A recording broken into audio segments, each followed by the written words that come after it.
hierro que deben ser corregidos inmediatamente, como son el agua, los electrolitos, osmolaridad, pH, porque en pocas horas, en pocos días, podría poner al organismo en una situación muy grave, ¿no?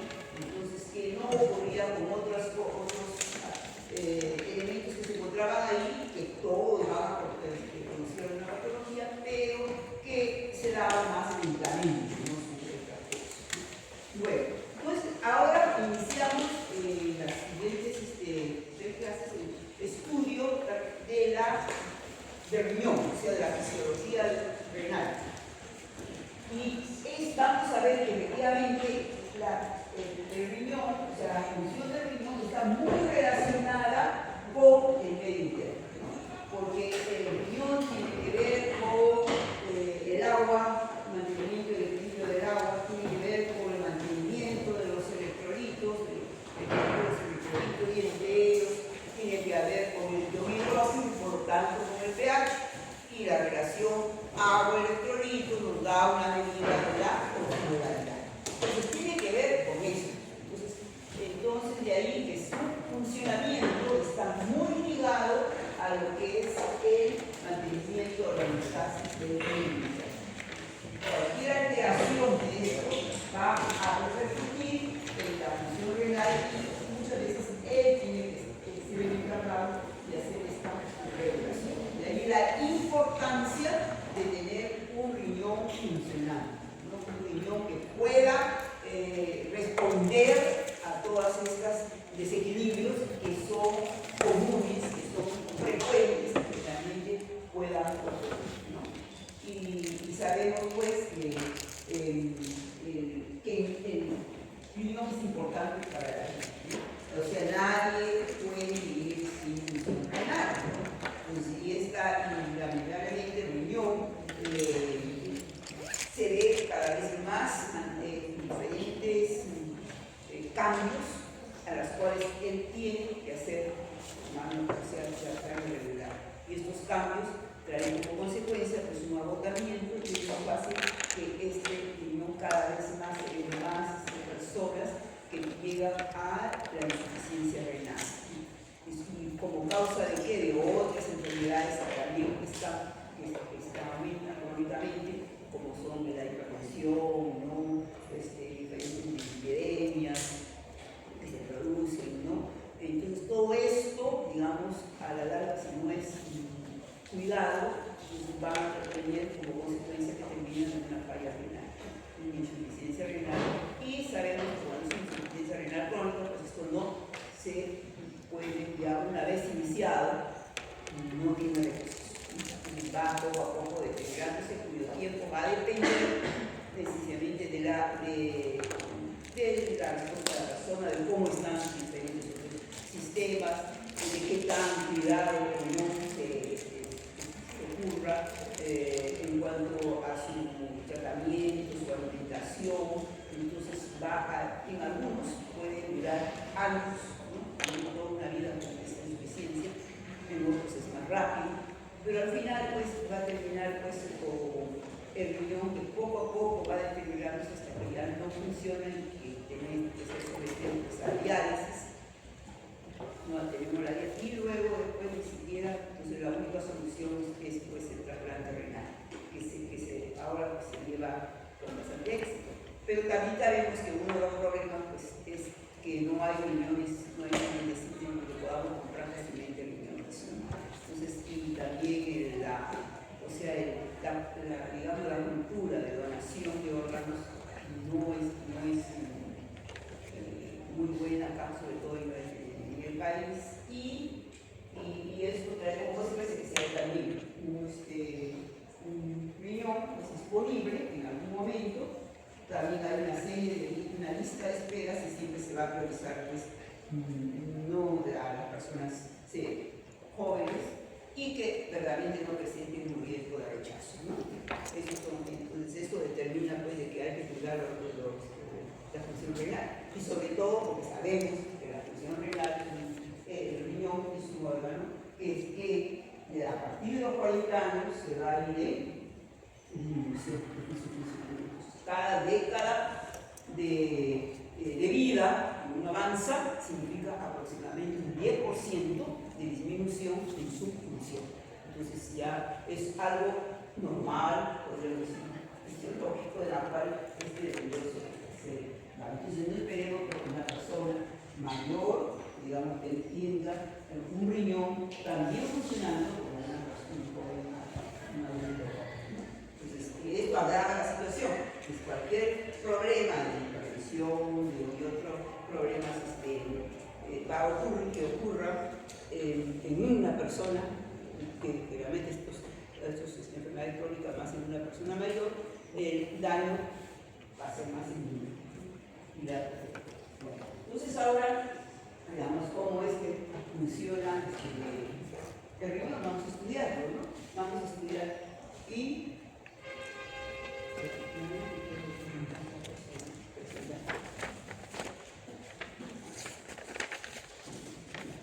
entonces vamos a ver. Cuando alguien venimos, no me puedo detener mucho y me encanta conversar, me encanta preguntar, pero no puedo por el tiempo, porque mucho que estábamos conversando con el legado, mucho que poco tiempo.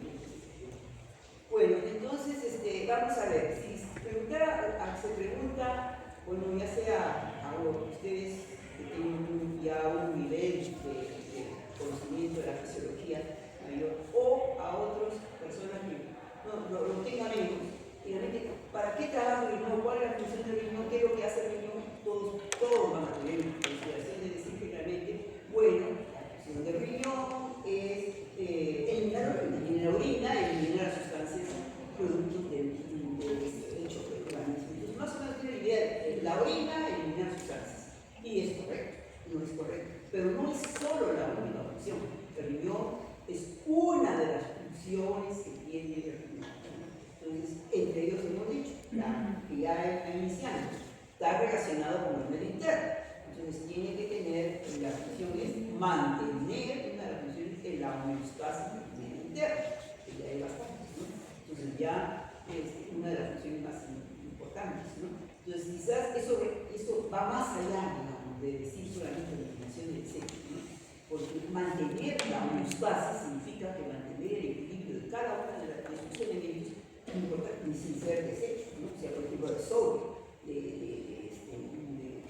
glucosa, de potasio, no son elementos de desecho, pero sin embargo deben estar en cantidades normales. Y si están más o menos, entonces ahí va a tener que hacer sus mecanismos regulatorios. Entonces ahí eso es lo que, ¿no? Y es lo que vemos la lista ahí de funciones importantes con la cual está comprometido el riñón, y de ahí la importancia, pues, de su funcionamiento, ¿no? La regulación del equilibrio hidroelectrolítico, o sea, regula el mantenimiento del agua y el mantenimiento de los electrolitos para decir que está regulando, pues, el medio. Es el responsable de retirar productos metabólicos de desecho de la sangre y excretarlos por la orina. Esa es la función más reconocida, ¿no? Producto de metabolismo, la mayoría de sustancias son eliminadas a través de la vía renal. Retira sustancias extrañas para la sangre y las excreta por la orina. O sea, toda aquella sustancia que no es producida por el organismo, pero que llega al organismo del medio externo y debe ser eliminada, ¿no?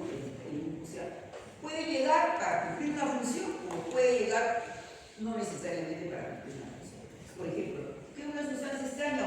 Los medicamentos. Los medicamentos no son producidos por el organismo. Determinado medicamento va a llegar a cumplir una función y luego de cumplir una función va a tener que ser eliminado. No puede quedarse ahí porque ya cumplió y al contrario podría producir un efecto contrario. Por ejemplo, un antihipertensivo estamos tomando, ¿no?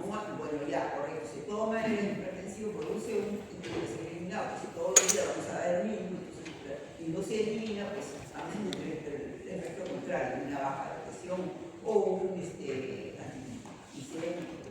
Entonces tenemos acá, pero no solamente les decía que cumple una función. Por ejemplo, en la industria alimentaria se coloca varias sustancias a los alimentos con el objeto de o hacerlas más atractivas, digamos, a la vista, el poder comprarlas, o al sabor, ¿no? Entonces no son necesarias. Muchas veces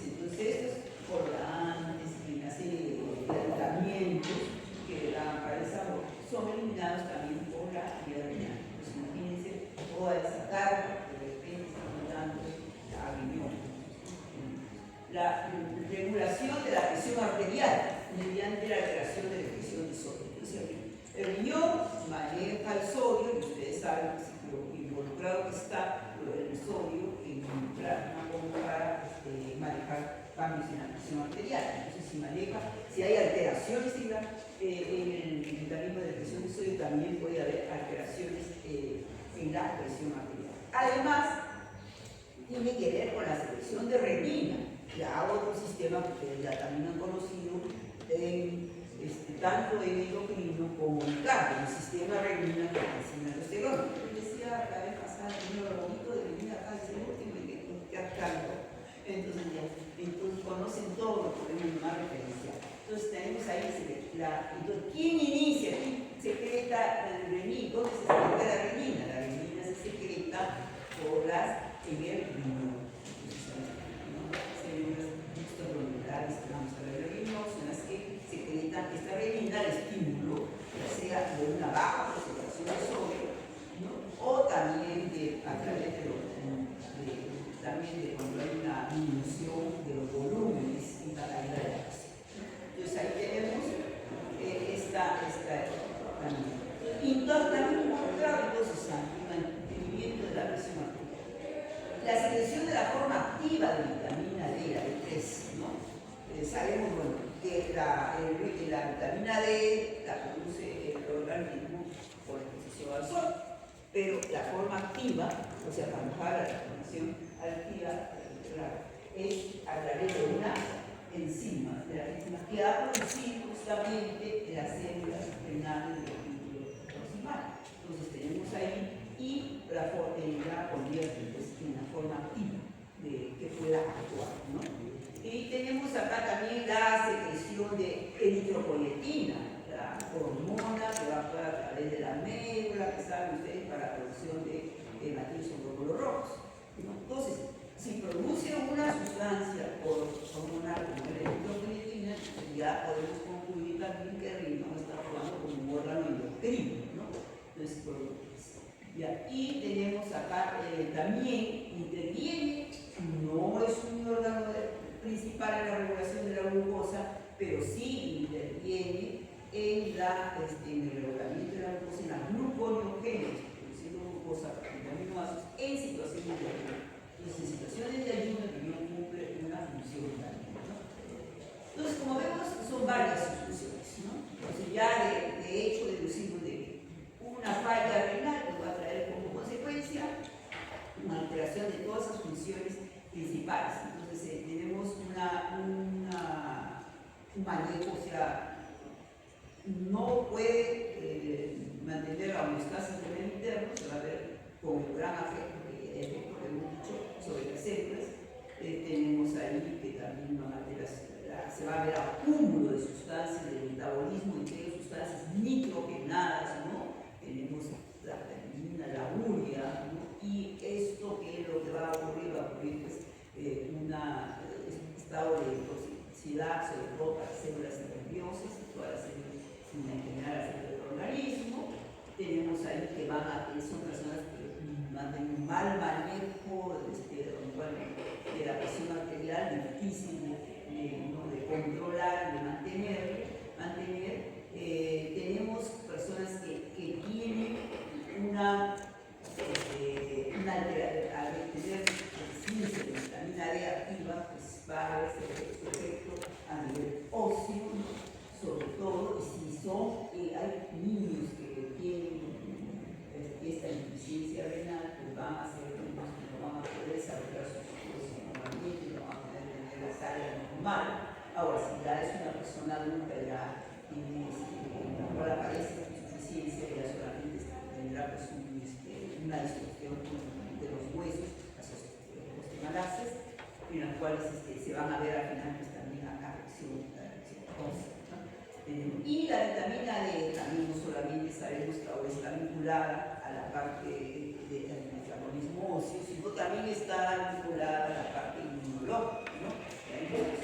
Es importante para el buen mantenimiento del sistema inmunológico, al igual que la vitamina C y el zinc, ¿no? Entonces tenemos ahí que es importante, se vio últimamente, ¿no? Durante la pandemia, que no que personas que tenían niveles altos de vitamina D podían resistir más, ¿no? Y sobre todo a la enfermedad, y se entraba la enfermedad, que personas que tenían niveles bajos, ¿no? Bueno, tenemos ahí también que van a ser personas, ya sabemos, de anemia, ¿no?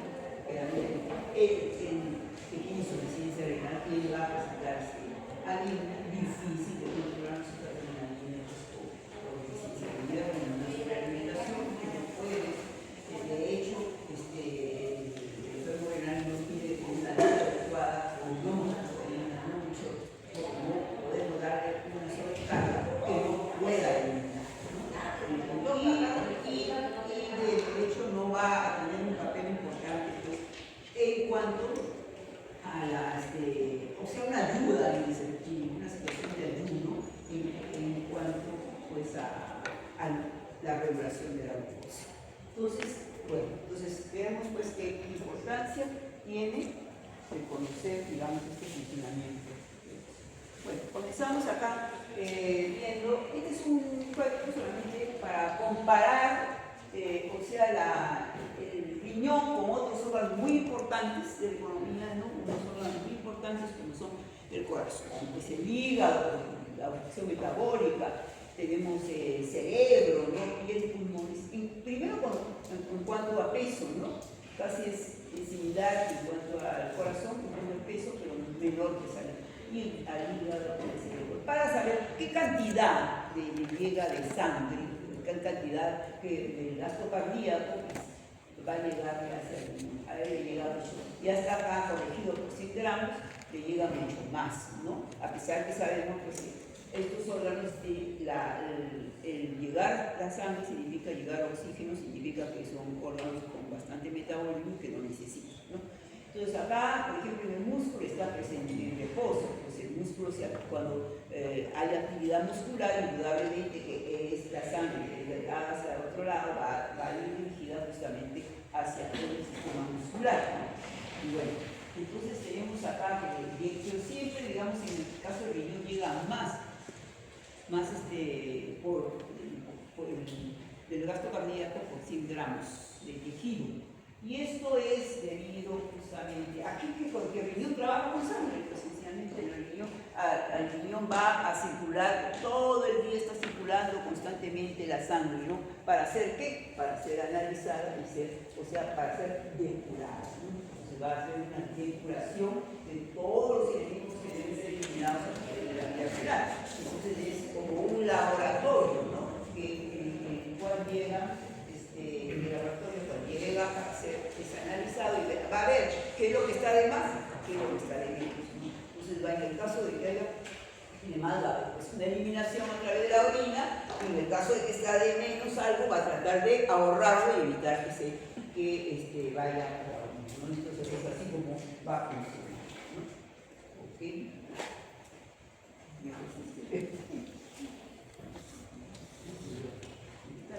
Bueno, entonces vamos a avanzar, que decíamos, esta es una vista macroscópica que ya ustedes conocen, bueno, ya de un riñón, ¿no? En donde vamos a recordar la renal, que está, cápsula renal, que está envolviendo a las partes de la corteza, que se ve renal, acá la distribución de la médula, acá tenemos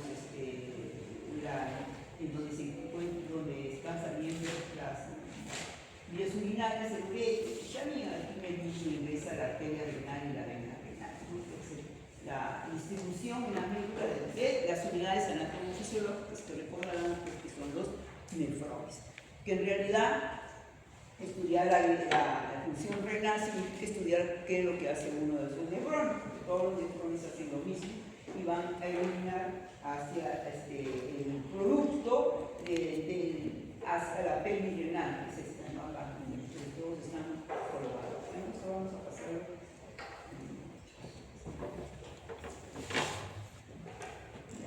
Lo mismo, ¿no? Prácticamente que resultaba que la arteria y la vena renal que está saliendo va tomando diferentes nombres hasta llegar a la corteza, que es donde va a iniciarse el nefrón a través del nefrón. Recordando la las partes de la unidad anatomofisiológica, que es el nefrón, que es el que vamos a estudiar prácticamente. ¿Qué tenemos acá? En primer lugar, la zona 2 del riñón, la cortical y la zona de la médula renal. Todos los nefrones se inician acá en la corteza renal.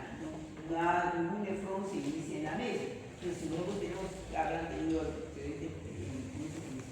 la cual, si ven este corte de riñón donde hay riñón, se pertenece a la corteza renal. Entonces tenemos ¿qué hay acá? Digamos, de la arteria renal, se va bifurcando, hemos dicho, hasta llegar acá a esta arteriola, una arteria chiquita que es la arteriola aferente, que va llevando la sangre hacia el nefrón, y luego tenemos ahí estos una determinadas asas, determinadas glomerulares y sale la arteriola aferente. Esto es el glomérulo. Y está las ramas que van a envolver la diferente estructura del nefrón, ¿no? Este es tejido vascular, precisamente, ¿no? El tejido epitelial, propiamente renal, se inicia por la cápsula. Está alrededor el túbulo proximal, el asa de Henle con su rama descendente y su rama ascendente, el túbulo distal, el túbulo que se abre es el túbulo colector. Este túbulo colector tiene dos segmentos, un colector cortical y otro colector médula. ¿Qué encontramos entonces en la médula? Encontramos asa de Henle y tenemos el túbulo colector médula, ¿no? Entonces eso es lo que la distribución. Bueno.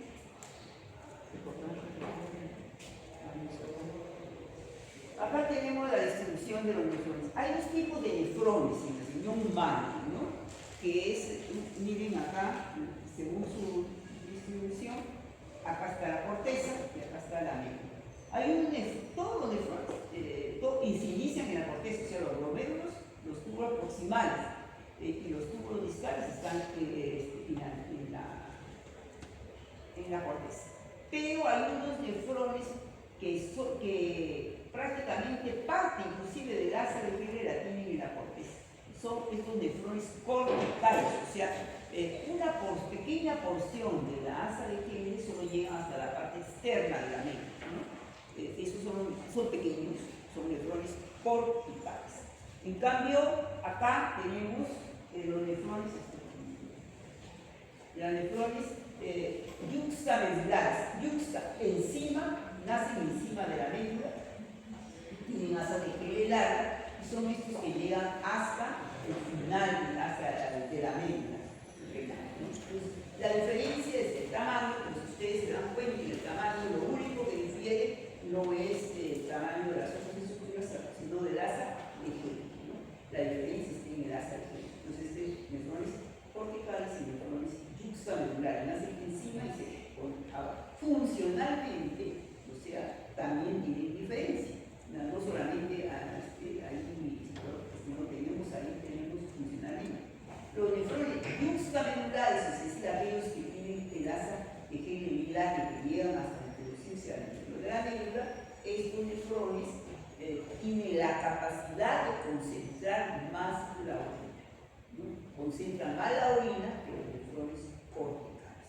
Entonces, en todo proceso en que se necesite concentrar la orina, eso va a tener un protagonismo, ¿no?, mayor en estos nefrones corticales. ¿Y qué significa ya concentrar la orina? Aquí nos han hecho estudios sobre el, ¿no? Entonces, ¿qué significa concentrar la orina? Que la orina va a tener, que el riñón va a eliminar menos volúmenes de agua. Entonces, al poner menos volumen de agua, los solutos se concentran, se ve una población más oscura, está más concentrada. Entonces, ¿cuándo el riñón eliminará menos volumen de agua? Cuando el organismo está en un balance negativo de agua, es decir, cuando le falta agua.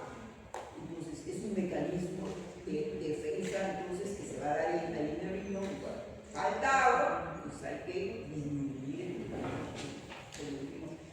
la pasada, hay que disminuir el volumen.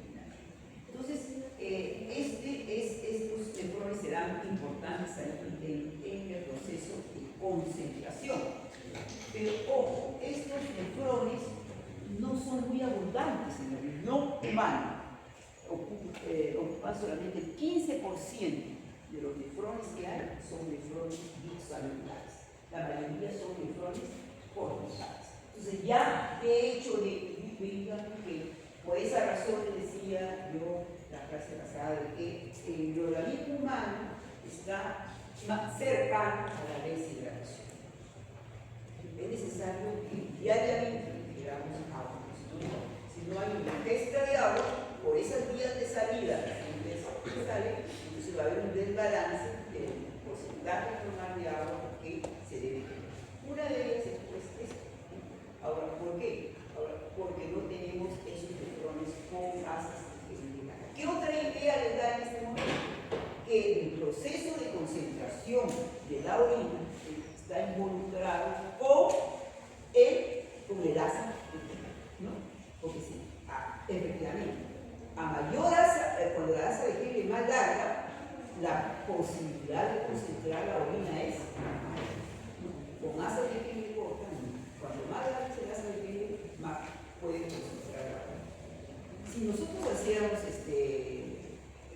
digamos, fisiología comparada con animales, digamos, ¿qué es lo que tenemos en la orina? Comparamos el riñón humano, por ejemplo, con el riñón de ciertos animales, sobre todo que están que viven en el desierto, o animales que tienen una superficie corporal muy grande, una piel puesta, que tienen buen manejo del agua. Ellos tienen nefrones mucho más largos y por lo tanto pueden concentrar más la orina y ahorrar más agua. Cuanto más concentra la orina, cuanto más largo, puede concentrar más. Y más concentra, más ahorra y significa más días o más posibilidades de supervivencia sin agua. Entonces eso, por ejemplo, con los animales del desierto, que pueden llegar. ¿Y en qué se va? En el humano, la concentración de la orina máxima está en 1400. Entre 1200 y 1400. No puede concentrar más, o sea, estamos en la longitud de la asa de gel de tal manera que no puede concentrar más de 1200 a 1400. Y cuando concentra 1200 a 1400, vamos a tener un día que no hubo nada de ingesta de agua y que está concentrando lo máximo que llega a 1400. Quiere decir que el volumen urinario corresponde a alrededor de 500 a 700 litros, que viene a ser el mínimo volumen urinario. El mínimo volumen urinario que el organismo necesita para disolver los solutos que en ese momento, los solutos mínimos, si no se come nada, de todas maneras, el metabolismo basal, entonces tenemos ahí para eliminar esos solutos diluidos, porque el riñón no elimina solutos. Entonces necesita la mínima cantidad de agua. Si no tuviera esa cantidad de agua, de 500 a 700, para eliminar el riñón, entonces ¿qué sucedería? No podría eliminar esas sustancias. Y la mayoría de sustancias nitrogenadas, sustancias de metabolismo, además de sustancias que tienen un visto de productos que pueden llegar del exterior, como medicamentos, y entonces se acumularía y causaría pues, todo un desarrollo en el medio interno y una cosa. Todo lo que se ve en mucho común, por ejemplo, en pacientes que tienen sustancias. Todo eso causa eso. Entonces, por eso, por ejemplo, una manera de cuando hay una persona que es uno va a tratar de mantener, diario, que mantenga ese volumen mínimo para que pueda eliminar las sustancias de desecho, y no lo buscan. Entonces, así como hay un mínimo volumen, pues también hay un máximo volumen, ¿no? El máximo volumen que uno está pasando, es 20 litros que puede el riñón en un día de vida. Entonces, el problema del humano no es la sobrehidratación, no es el hecho de que en algún momento va a ingerir mucho líquido y no lo va a poder eliminar, porque tiene una gran capacidad de eliminar. El la deshidratación. O sea, cuando hay retención de líquido, cuando hay edema, cuando hay... Entonces ya inmediatamente hay que pensar que puede haber un problema renal, porque no es normal que se retenga líquido. Bueno, ahí puede haber un problema renal, como también puede haber un problema cardíaco o un problema hepático, ¿no? Pero finalmente inmediatamente hay que pensar que tiene un problema renal. Pero por alguno de esos fallos que se va a tener que, va a poder tener. Entonces ahí tenemos esa desventaja. Entonces ya el asa de Henle, entonces también involucra, ya vamos teniendo en lo que es este esquema tiene como objeto ver el parénquima vascular, o sea, cómo están distribuidos los vasos sanguíneos en la corteza y en la médula, porque no se distribuyen de igual forma, ¿no? O sea, mire, es diferente, como vemos en la distribución acá, que acá. Estos son vasos, no son haces de Henle, son vasos sanguíneos, como que si hubiéramos quitado a toda la parte del tejido epitelial, solamente hubiésemos colocado, quedado solamente la parte vascular, a excepción que creo que sea el baloncito, se ha quedado uno celular y uno acá, baloncito, que se corta. Y ahí todos son. Entonces, la distribución de los vasos es diferente. En la médula, los vasos se encuentran en forma de U, paralelos al asa de Henle. Entonces, por eso se le denomina vasos rectos, recuerden, vasos rectos, porque están realmente paralelos a la asa. ¿Qué ventaja tiene el que tengan los vasos rectos acá y que sea diferente la circulación? Los vasos rectos, o sea, esa forma de vaso en forma de U, les va a permitir que la circulación sea más lenta que la circulación de la corteza renal. Entonces, la circulación en la médula es más lenta por esa disposición en su vaso que en la corteza renal. ¿Y para qué será necesario que tenga que ver esa circulación más lenta? También tiene que ver con el proceso de concentración de la orina. Entonces, ya vamos viendo varias cosas, dos cosas por lo menos. Para la concentración de la orina tiene que ver el asa de Henle, la longitud. Que para la concentración de la orina tiene que ver los vasos, o sea, una circulación lenta. Una circulación lenta, efectivamente, hay una circulación lenta, y la vamos adelantando, de que esa circulación lenta, entonces, ¿qué les está indicando? El proceso de concentración de la orina tiene que ver con la médula renal. Bueno, en la médula renal existe una gradiente, lo que se llama gradiente osmolar, que no existe tampoco en la corteza. ¿A qué se refiere que existe una gradiente osmolar? Si nosotros en la corteza, el líquido que está alrededor de los nefrones, los túbulos renales, se denomina el intersticio, es el líquido de Bode. Ese líquido que está, sin sacáramos el líquido para analizar la osmolaridad, o sea, ya sea el equipo para ver qué osmolaridad tiene, o podemos coger acá, y cuando cojamos el líquido de la corteza, nos va a medir que la osmolaridad es igual a la osmolaridad plasmática, o sea, isosmolar, alrededor de 300 milimoles por litro o 280 milimoles por kilogramo, o sea, es isosmolar. En cambio, si nosotros medimos la osmolaridad de la médula, que vamos a tener aquí una gradiente, es decir, comienza con 300, va a depender de dónde sacamos el líquido, comienza con 300 y va aumentando 400, 600, 800, 1000, 1200, hasta la máxima osmolaridad urinaria, que se ha dicho que es de 1200 a 1400. Entonces, aquí va a haber una gradiente. Esa gradiente es importante para el proceso de la concentración de la orina, o sea, para que el organismo pueda concentrar la orina. Entonces, y para mantener esa gradiente, es necesario que la circulación sea lenta. la circulación fuera igual que la circulación de la corteza, entonces en pocos minutos vamos a ver que esto sería 300, todo igual. Y entonces eso no favorecería la absorción de agua a nivel del túbulo, por que ustedes los trabajos en práctica, ahora tenemos que donde se produce la reabsorción final de la orina, se ha producido en el túbulo corrector, ¿no? Y claro, relacionado con el accidente, también es algo conocido.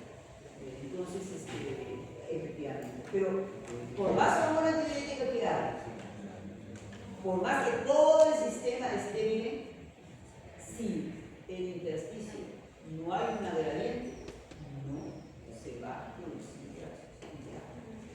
Entonces ya vamos teniendo intersticio comprometido, la sargente y los vasos. Bueno, eso es lo que es. Después vamos a ver ahora. Por ahora y luego integramos todas esas cosas que vamos conociendo. Porque estamos en una... Ahora, este esquema tiene como objeto enseñarles, mostrarles que las células de los diferentes segmentos del nefrón no son iguales, o sea, son diferentes. ¿Ya? ¿Y qué traería, o sea, qué conclusión sacaría el hecho de que las células sean diferentes? Que la función de los diferentes segmentos son diferentes. O sea, que el nefrón no es algo que hace todo igual, a lo largo de todo el tiempo. Hay segmentos que hacen algo, segmentos así. Eso indica que las células son diferentes, ¿no? Efectivamente, ustedes saben que el desarrollo de las células será de acuerdo también al trabajo. Si las células son grandes, tienen una mitocondria grande, significa que hay necesita bastante energía y por lo tanto, si otros tienen de repente ribosomas inordinadas, significa que está relacionada con la producción de repente de proteínas. O sea, la célula desarrolla de acuerdo al tipo, a lo que hace, ¿no? Entonces se va a ver. Entonces, por eso les estoy indicando acá que hay. Y vemos acá, por ejemplo, esto es el tipo de célula que es respecto al túbulo proximal, si no me equivoco. El primer segmento. Entonces vemos aquí, este es el túbulo proximal. Células grandes, ¿no? Células que tienen organelos grandes. Estos organelos son mitocondrias, por lo tanto, energía, trabajan. Este es el lado que da hacia donde se va formando la orina, o sea, hacia la luz tubular del túbulo, que se denomina luminal, la membrana luminal que da hacia la luz tubular. Y esta que da hacia el intersticio, o sea, hacia el líquido que rodea y hacia los vasos, es la membrana basal. Y las membranas laterales, que son las que están entre una y otra, ¿no? Entonces vemos que en la membrana luminal hay microvellosidades que forman lo que se conoce como el nombre del borde en cepillo. Y en la membrana basal hay pliegues. ¿Cuál es el objetivo? Las microvellosidades que están acá hacia la luz, es arrastrar las sustancias hacia el interior de la célula. Y los pliegues es aumentar la superficie de la membrana. ¿Por qué estas células del túbulo proximal tendrán ese tipo de células tan grandes, tan microvellosidades? Porque vamos ya armando el funcionamiento. Hemos dicho, el riñón, ¿con qué trabaja? Trabaja fundamentalmente con sangre, ¿no? La sangre que va a circular todo el día, que está circulando constantemente, y su objetivo es depurarla, o sea, sacar lo que está demás, eliminar la célula luminal o sustancias de desechos cerebrales. Bueno, entonces, ese es, digamos, lo que está indicando. Bueno, pero, ¿cuál es el primer proceso? Ya les vamos recordando los procesos, tres por los cuales funciona el riñón. Primer proceso, filtración glomerular, que se lleva a cabo en el glomérulo. Y el segundo proceso va a ser, y el tercero está relacionado con el túbulo, en donde lo que se filtra, algunos se reabsorbe proceso de reabsorción tubular, y otros de secreto, proceso de secreción. De tal manera que lo que va formándose en el túbulo va cambiando, porque de lo que se filtró, unas cosas se sacaron, otras se agregaron, y al final terminó la obra, ¿no? Entonces, bueno, cuando el proceso de filtración que iniciamos ahora a estudiar es un proceso que, como su nombre dice, llega la sangre y se filtra. ¿Y qué es filtrar? Poner un filtro o dar mis, y dependiendo van a pasar las sustancias que pueden pasar sobre los poros de ese filtro. Cuando uno quiere en el laboratorio o algo que filtrar y que pase tal sustancia, sabemos el tamaño de la sustancia, vamos a saber elegir el tipo de filtro que hay, digamos, en la industria que provee esto para los laboratorios, que son 1, 2, 4, 6, depende de tal. Entonces, según el tamaño va a pasar, ¿no?, ciertas sustancias y según el deseo de persona, ¿no? Lo mismo que hacemos, digamos, también en nuestra casa, ¿no? Queremos filtrar o queremos que la casa se llama colar, ¿no? Bueno, aquí, o sea, algo que debemos ponemos un programa y va a pasar dependiendo del tamaño. Entonces es lo mismo que hacer. Entonces llega la sangre, se filtra, y ahora, ¿quiénes son el filtro que tiene que atravesar la sangre? Tiene que atravesar el vaso sanguíneo. Entonces tenemos el primer parte de la membrana de filtración, o sea, la membrana vascular, con la membrana basal y la cápsula de la membrana. Para poder llegar a dónde? Ahí, a lo que es la membrana, a la cápsula, y después seguir por el tubo. Bueno, entonces, desde ya vemos que lógico, no van a pasar los elementos fórmicos, no va a pasar los glóbulos rojos, los glóbulos blancos, las plaquetas, porque son grandes. Va a pasar, ¿qué es lo que se filtra? El plasma, o sea, la parte líquida, con todas las sustancias que están distribuidas aquí. Va a pasar todo eso, o sea los carbohidratos, los lípidos, los electrolitos, eso se pasa. Pero quizás hay un elemento ahí que es difícil un poco pasar. No significa que no pase de todo, pero sí es difícil pasar. Que son las proteínas, ¿no? Las proteínas. Entonces las proteínas van a tener su limitación, porque son macromoléculas, no van a poder. ¿Que algo de proteína pasa? Sí, algo de proteína pasa. La proteína de muy bajo peso molecular, ¿no?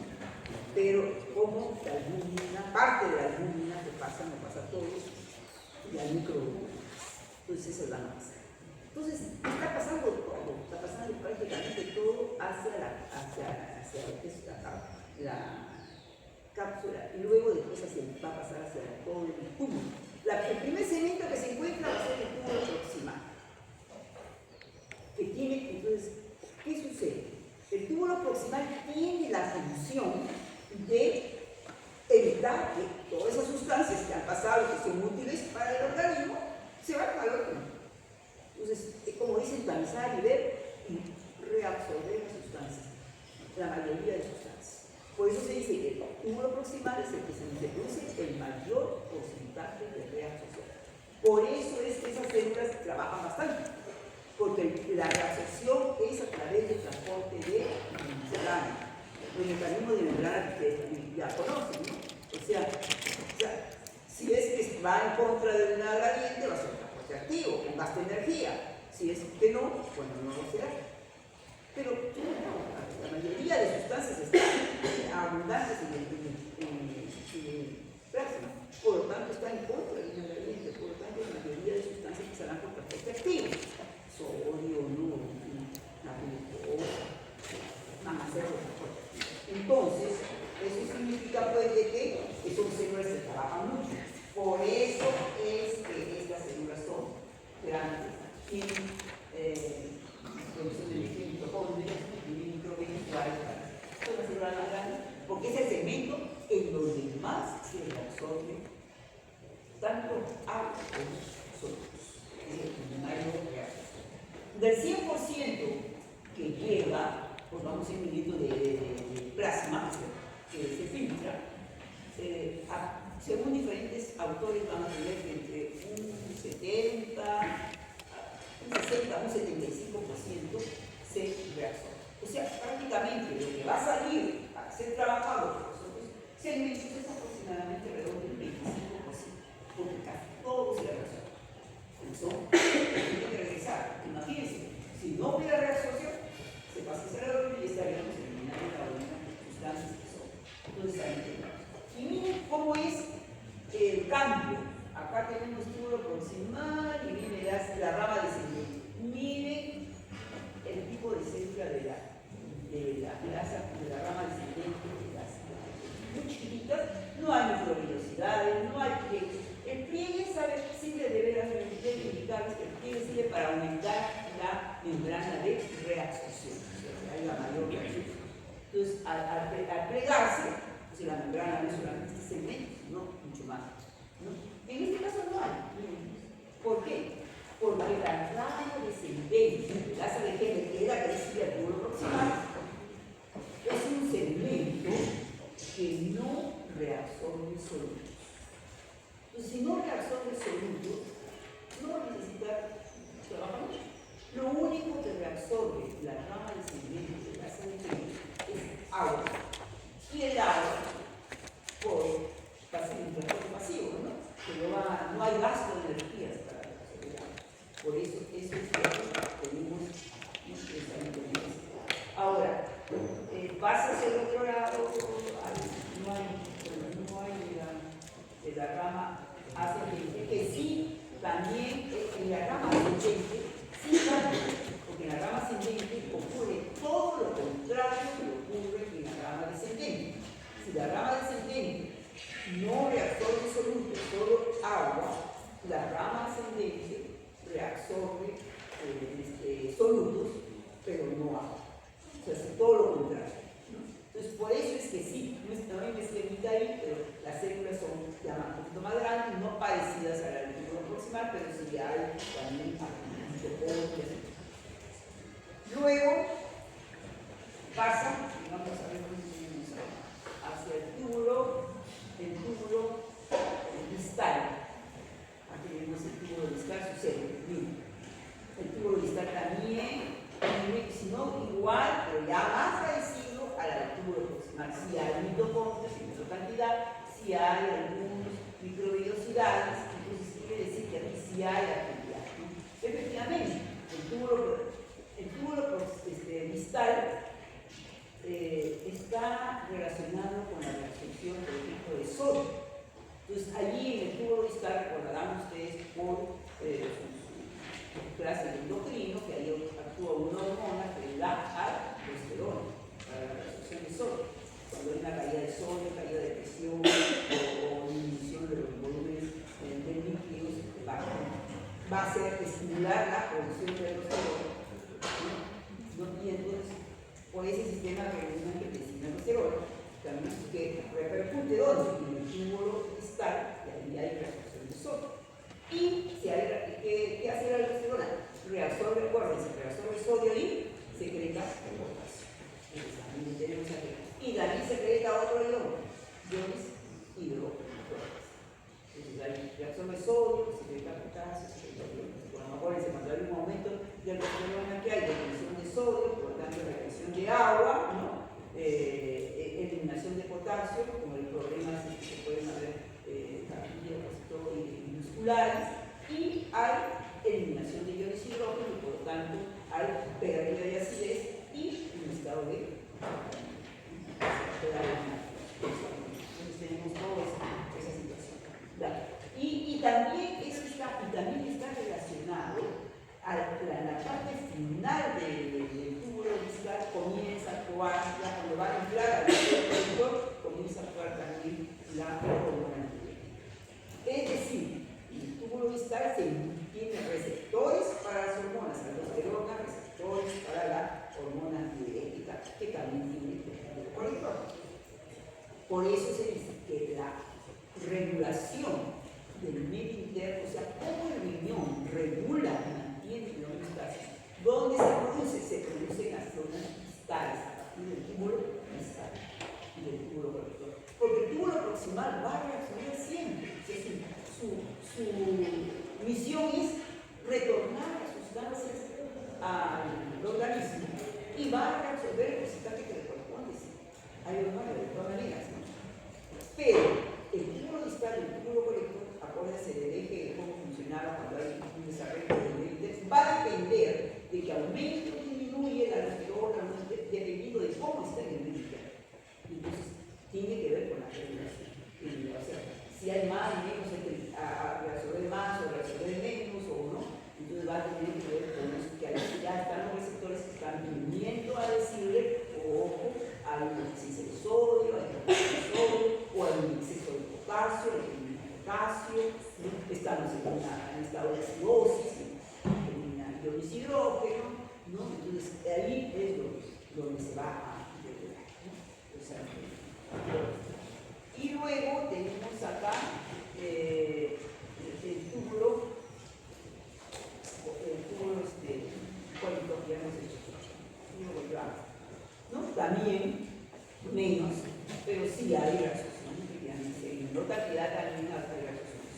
Sodio, y fundamentalmente de agua, ¿no? Que está mal ligado a eso, pero también pues, vamos a ver. Bueno, entonces,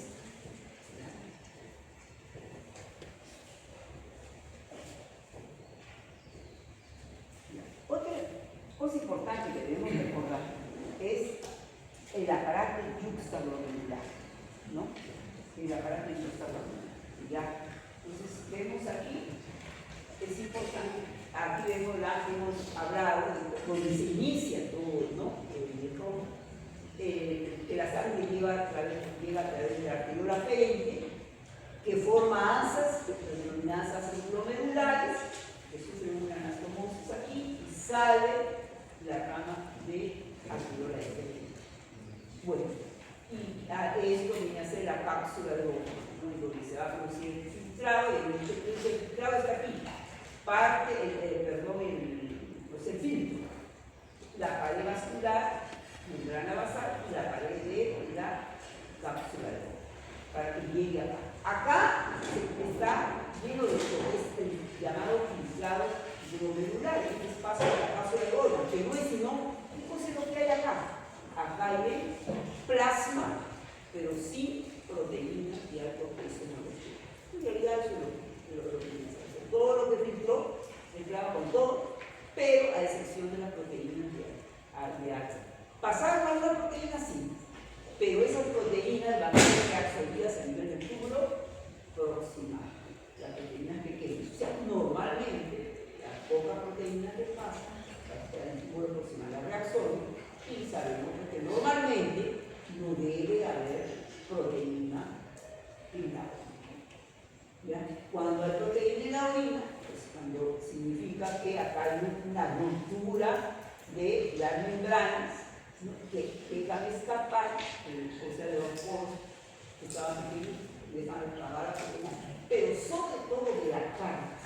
Al romperse, digamos, las membranas, hay una apertura de cargas negativas que son la que le dan paloma a la que pasa la proteína, entonces hay una ruptura o la distorsión de las cargas que permite que la proteína y pasa a aumentar la cantidad, puede ser reabsorbido proximal y más es uno de los primeros síntomas y que también es uno de los síntomas que se puede ver en una enfermedad renal, ¿no? Entonces que ve su orina y de repente hay espuma, ¿no? Al orinar, ¿qué significa? Ya hay que hacer un análisis porque no es normal que la orina que se ve como espuma, indicando que la presencia justo de proteínas, ¿no? Bueno, entonces, ahora, ¿qué otra cosa debemos ver acá? Esto, ¿qué es esto? Esto que sale entre anterior y diferente. En los esquemas anteriores, inclusive por fines didácticos, cuando uno dibuja un nefrón, pues pone ahí, ¿no? En la cápsula, túbulo proximal, asa de Henle, el túbulo distal por ahí. No es así. El asa de Henle se da de vuelta, como dice, o sea, y el tubo, y va a salir la rama ascendente del asa de Henle, sale entre la arteriola aferente y deferente, que marca el inicio del túbulo distal. Entonces, aquí es donde marca el inicio del túbulo distal. O sea, el asa está saliendo en la rama ascendente del asa de Henle.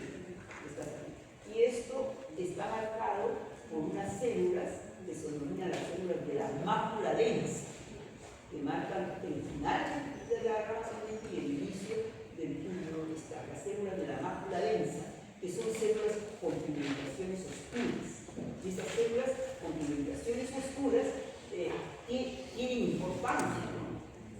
Tienen importancia, efectivamente. ¿Por qué? Porque estas células son como receptores para captar los niveles de cloruro de sodio que van pasando por el sangre de la sanguínea, o sea, la concentración acá.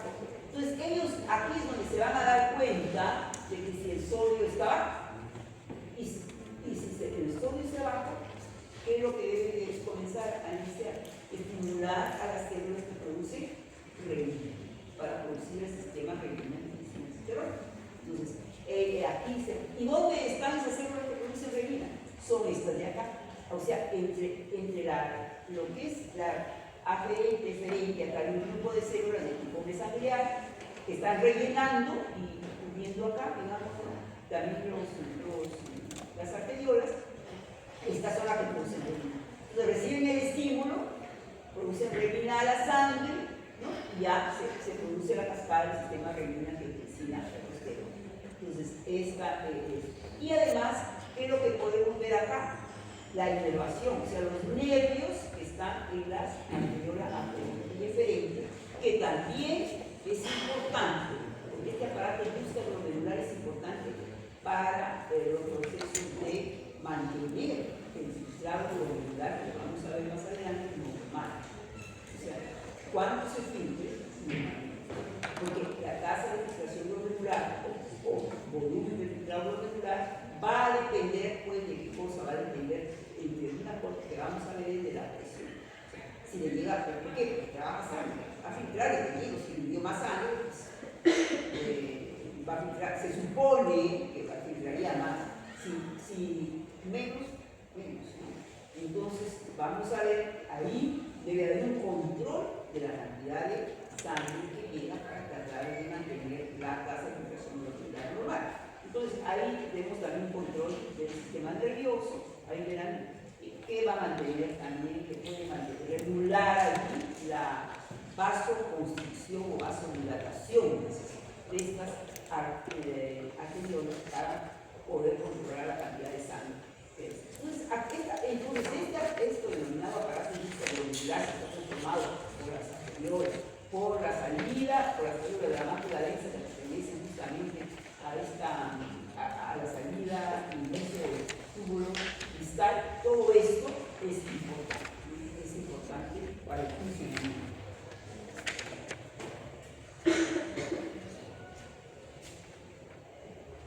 Esa es otra esquemita de ahí, donde está la célula de la mácula densa, ¿vieron? ¿No? Y estas células que son de tipo mesangreal, denominadas células también yuxta, o encima, glomerulares. Esas son las células que producen, y no solamente producen renina, sino también producen sustancias vasoactivas. Es decir, que producen vasoconstricción o vasodilatación, que han conocido ustedes en CAP, ¿no? También los tenemos ahí. Y que son las que van a regular, o sea, van a mantener un control en la arteriola aferente y en la arteriola eferente.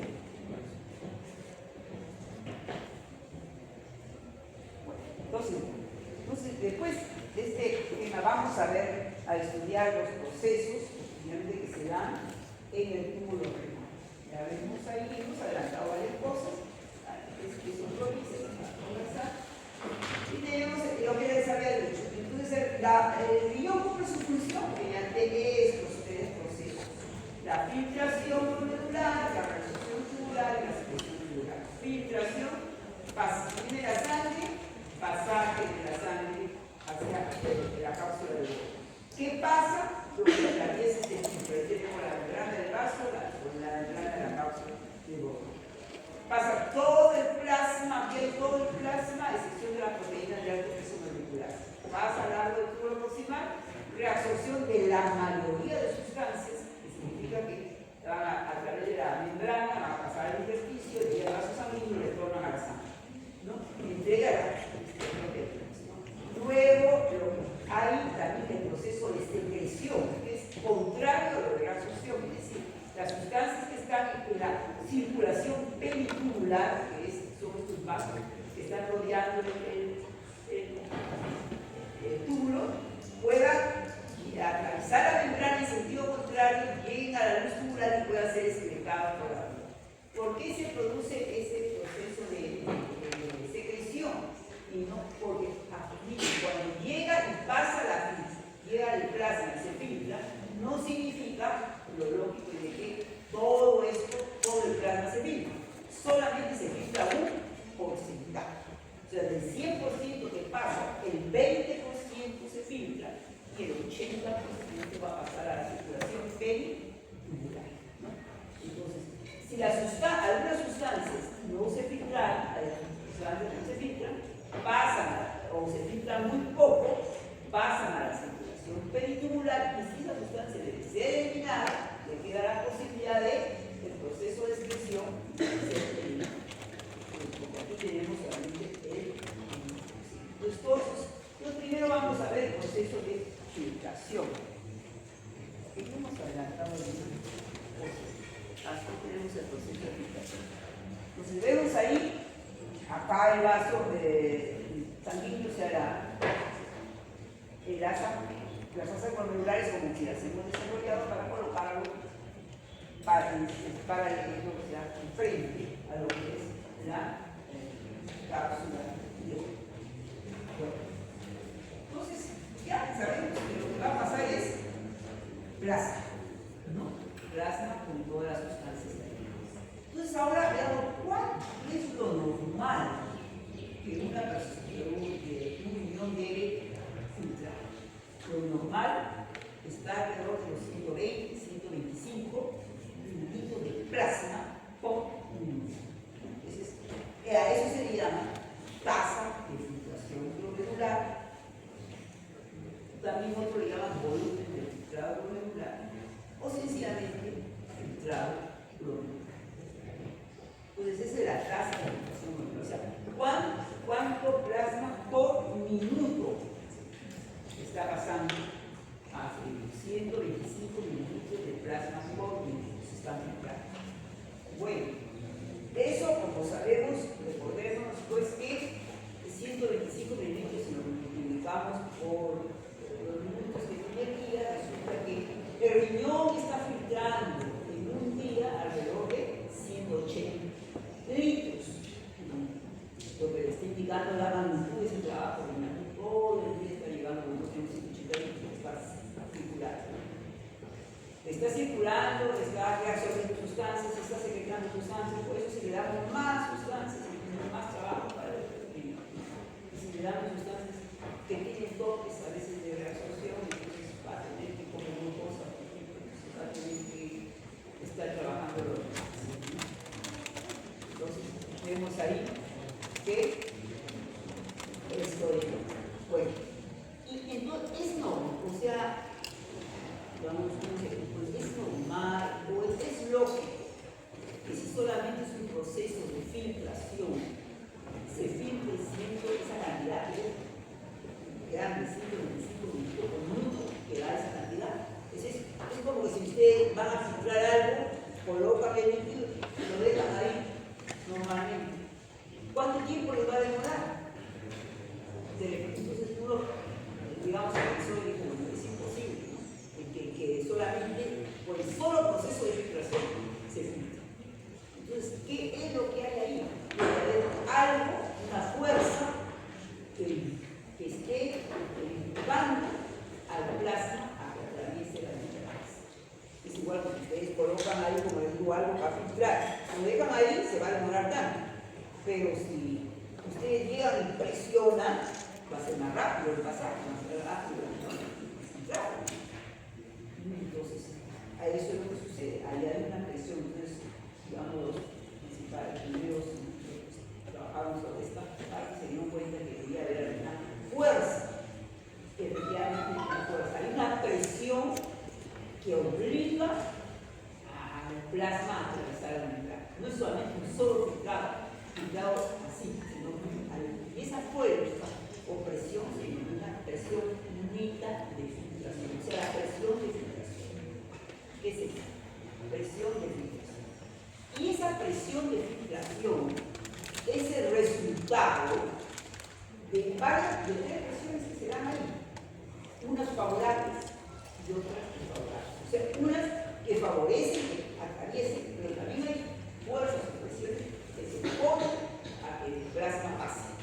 Entonces, al final, hay una suma algebraica, o sea, la presión de identificación es igual a la suma algebraica de las presiones que existen. Entonces, ¿cuáles son esas presiones? Veamos acá. Acá están las tres. Las presiones, como sabemos, saben ustedes, pues se pueden colocar como vectores indicando las flechitas que van llevadas. Entonces ahí tenemos una en ese sentido, el grande, y dos en sentido contrario, que son opuestas. Veamos esta grande. Dice PGC, la presión del capilar glomerular, o sea, la presión que existe aquí de líquido del capilar glomerular. Esa es la presión también que se denomina como presión hidrostática, o sea, el líquido. Es la presión con que circula la sangre, pero está circulando la sangre.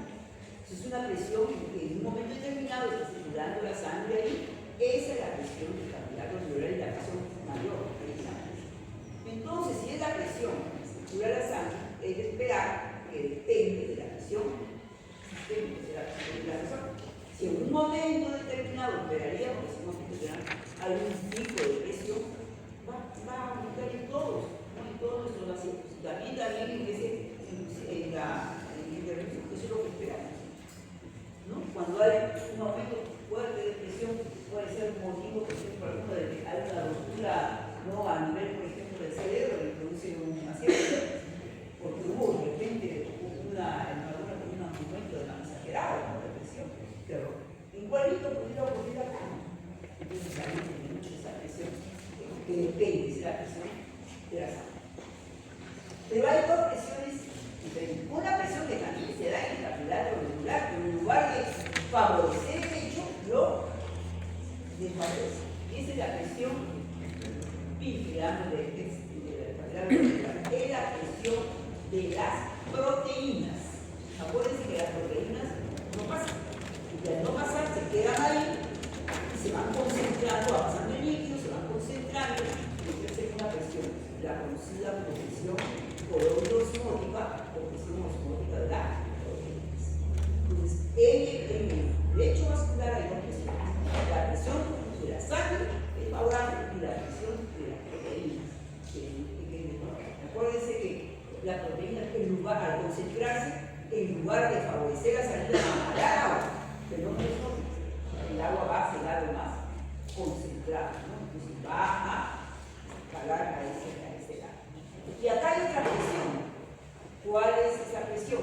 Del CB, cápsula de goma, del líquido que se encuentra en la, porque cuando atraviesa, la cápsula no está vacía, siempre hay un líquido que estuvo anteriormente. Entonces, presión de la cápsula.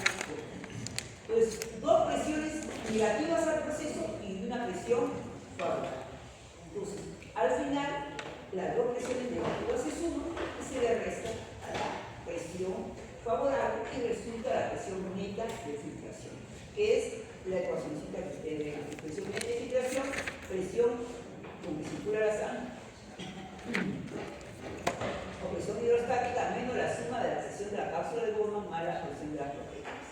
Entonces ahí tenemos. Bueno, si la tasa de filtración glomerular depende de la presión y la presión pudiera aumentar, entonces, ¿por qué esperar que siempre la presión normal ayuda a estar alrededor de 120 a 125 minutos? Pudiera depender de todas las presiones, es así. Pero eso no es así, ¿no? El riñón funciona, o sea, necesita una presión constante que le asegure una tasa de filtración constante alrededor de 120 a 125 minutos por minuto. ¿No? Eso es lo que pero va a poder cambiar, sí, ya hemos dicho. La presión mayor es esta. Y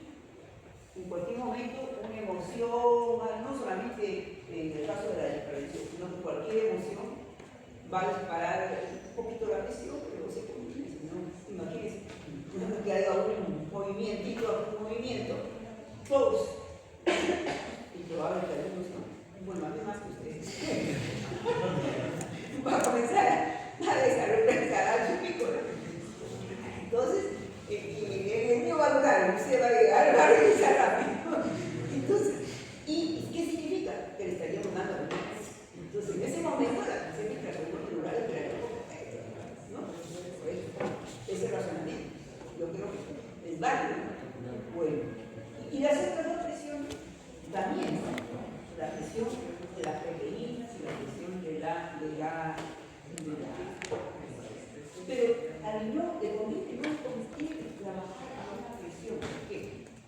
Si por alguna razón, vamos a comenzar por lo más, la presión disminuye, comienza a disminuir. Entonces es lo que es como que se estaría entrando en insuficiencia. La insuficiencia renal justamente se determina, o sea, el grado de insuficiencia crónica, por ejemplo, se determina por el valor de la tasa de inflación molecular, que es ¿no? ¿Cuán alejado está de lo normal? Entonces, una persona que diagnostica insuficiencia ya falla crónica, que cada ciclo va a tener que, cada cierto tiempo, y cada cierto tiempo va viendo que se va disminuyendo, se va alejándose su tasa de filtración molecular de lo normal. Entonces no es conveniente, ¿por qué? Porque no teniendo menos filtramentos, cumple menos su función de depurar la sangre. Bueno, entonces está bien que aumenta, porque ha aumentado la deficiencia. Porque si aumenta la tasa de filtración glomerular, o sea, lo que se filtra, va a pasar tan rápido por el túbulo proximal que no va a poder el túbulo proximal cumplir la labor que tiene de reabsorber a sustancias y retornarlas a la sangre. Entonces, muchas sustancias estarían yéndose a la orina, importante. Entonces, necesita un valor constante, ¿no? Entonces, ¿cómo hace si está sujeto a presiones que pueden cambiar? Analicemos ahora si es muy fácil que se cambien esas presiones. Vamos a comenzar con la presión de las proteínas. No comúnmente en el día, cuando ya la concentración de proteínas, la cantidad de proteínas que tiene la persona no es algo que está fluctuando, ¿no?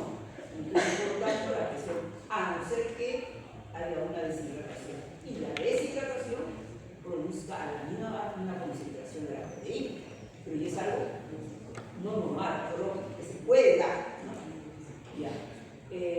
Bueno, entonces no es algo que está cambiando cada año. La presión de la cápsula de Boston tampoco, no es algo que está cambiando. También se puede cambiar sin situación patológica. Cuando hay una obstrucción de las vías urinarias, por ejemplo, en el caso de una persona que tenga lipiasis, ¿no? Pues hay cálculos que obstaculan el pasaje, el drenaje normal del líquido, y entonces ahí sí podría ser que aumente el líquido y aumente, pero caso patológico. Otro caso patológico podría ser una persona que tiene una hernia que digamos alguno de los sistemas se vaya en contra de las vías urinarias, o algo fisiológico como es el embarazo, que puede ser algo más porque el efecto puede presionar, digamos, puede presionar. Entonces ahí se da. Pero no es, ¿qué es lo que sí puede variar? Es la presión sistémica, o sea, la presión que circula la sangre. Tiene cualquier ilusión, cualquier cosa que puede estar fluctuando, puede fluctuar, ¿no? Entonces ahí. Entonces, como al riñón no le conviene que la presión cambie, va a tener igual resultado de un mecanismo de regulación. Entonces va a regular la presión.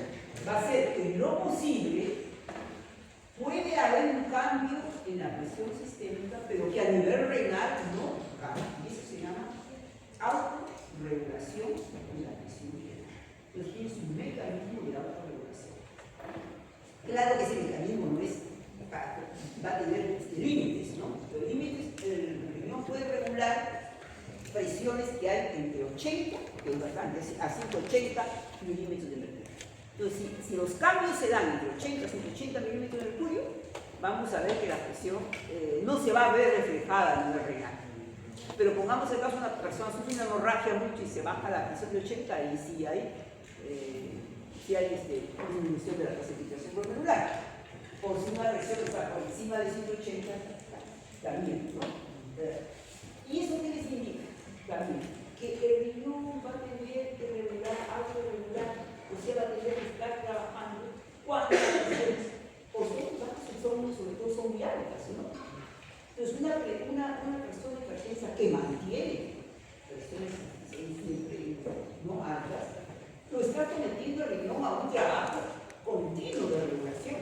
Por eso es que al final una hipertensión puede llevar a una falla renal. Igual que en el caso de la glucosa, pues si lo mantenemos con grandes cantidades y está reaccionando lo máximo siempre, entonces va al final a ver una falla.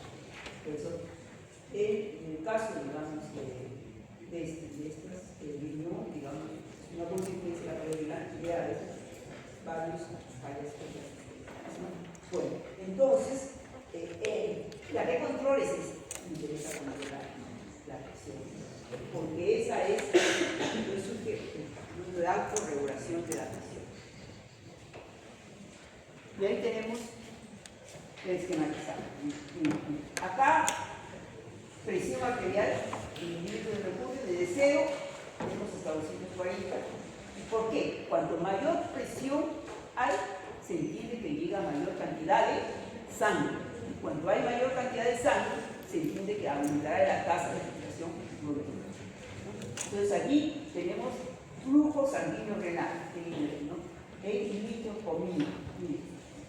Bueno, esa es una gráfica que permite extrapolar desde 0 de presión, ¿no? Ya no habría, de 0 a 80 se supone que hay una línea. Cuanto mayor aumenta la presión, aumenta la cantidad de sangre y por lo tanto de plasma filtrado.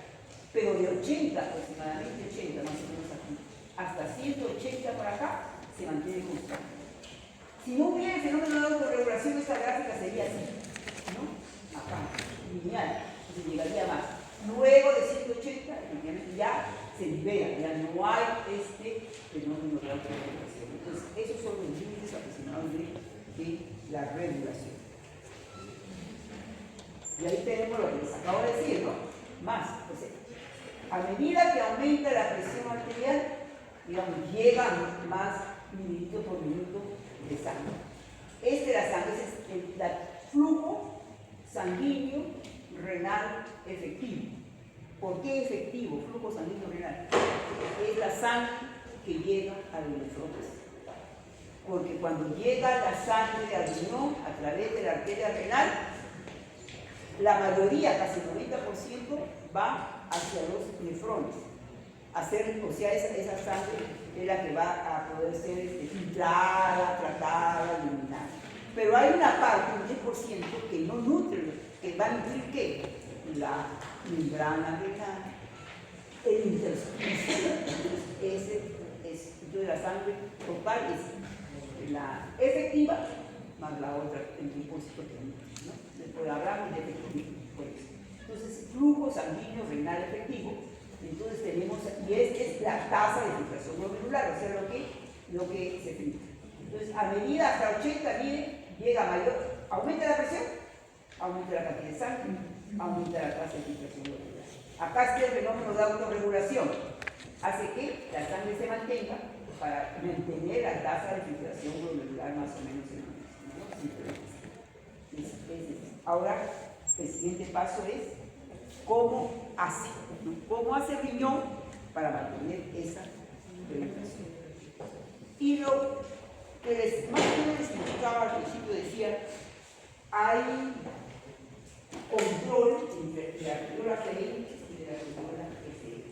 Entonces, la arteriola aferente y eferente que está llegando, la arteriola aferente que lleva la sangre y la eferente saca la sangre del globero.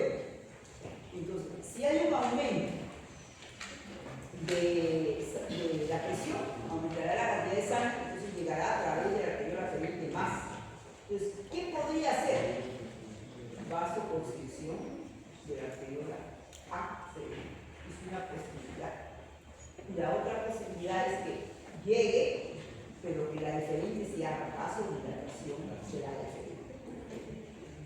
Si hay una caída de presión, ¿qué sucede? Llega poca sangre. ¿Qué posibilidad le queda? Vasodilatación de la aferente o vasoconstricción de la aferente. Para mantener la cantidad de sangre ahí en el glomérulo y que la tasa de filtración glomerular. Por eso les decía que esas células juxtaglomerulares que producen adenina también producían sustancias vasoactivas.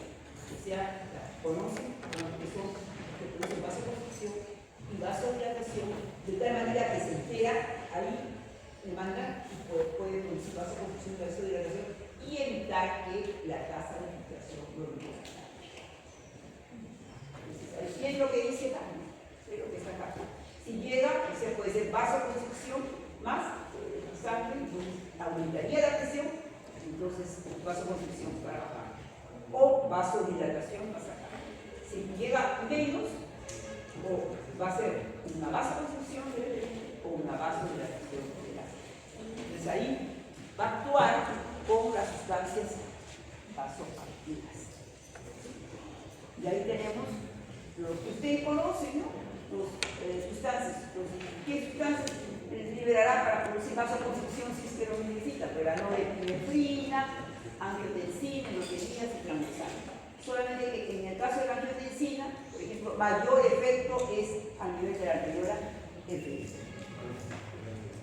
Y los vasodilatadores también conocen: acetilcolina, el óxido nítrico, la dopamina, las prostaglandinas, en la cual estas actúan más en la no actúan, perdón, y la bradiquinina que actúa más en la que no actúa en la son todos. Entonces, eso las conocen. Bueno, ese es un ejemplo que se ha medido en perros, se midió la fuerza. Por ejemplo, acá tenemos en el extremo capilar glomerular y en el extremo aferente y eferente. O sea, cuando ingresa la sangre al glomérulo y sale. Por ejemplo, acá tenemos la presión de 60, cuando sale 58, porque ha perdido el líquido, lógico. La presión de la cápsula de Bowman no tiene por qué modificarse, pero sí la presión oncótica se modifica, porque aquí era 21 y acá, como perdió líquido, se concentró a 33. Por eso es que en el extremo aferente la presión neta de filtración, o sea, esta suma menos restándole a la presión de filtración, resultaba 24 y acá ya 3. O sea, va perdiendo a la salida del glomérulo, va perdiendo la capacidad de filtrar por la presión de carga.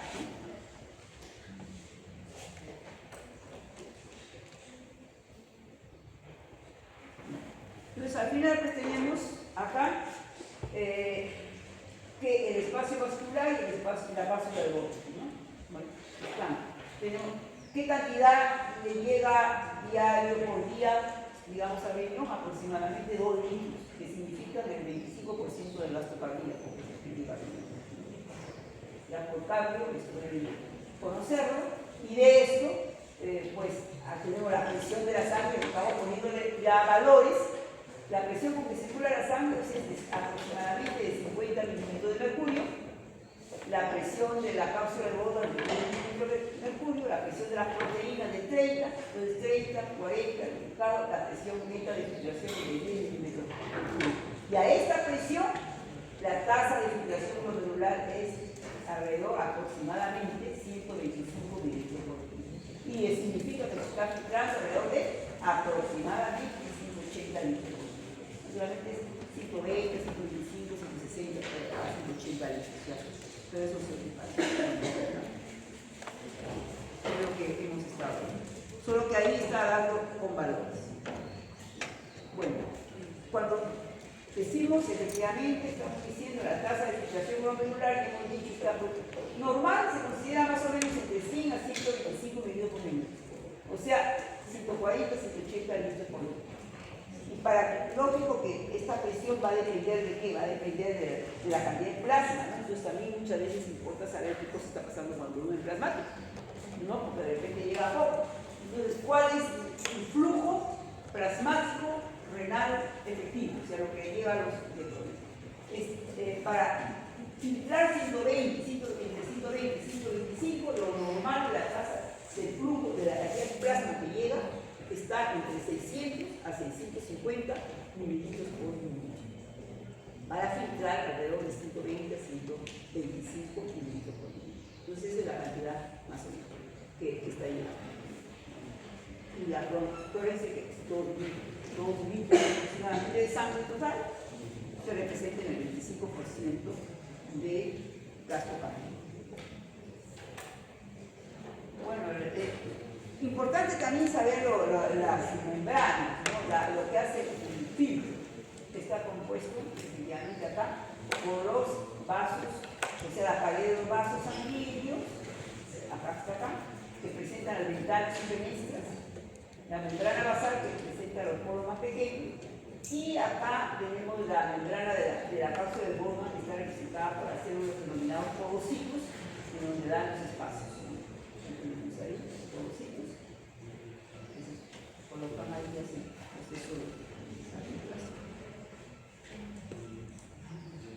recordar que efectivamente, digamos, acá están recubiertos, ¿no? Está con una cubierta de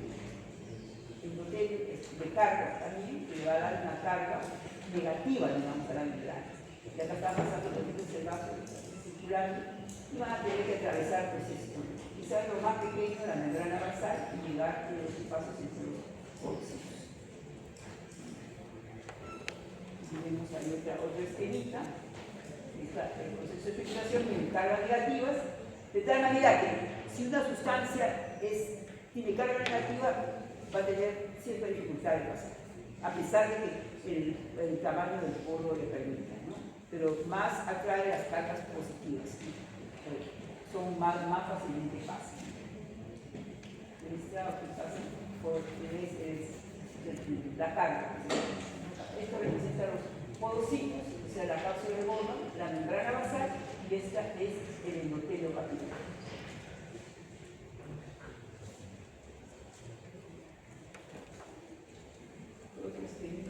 ¿Dónde están estos porocitos?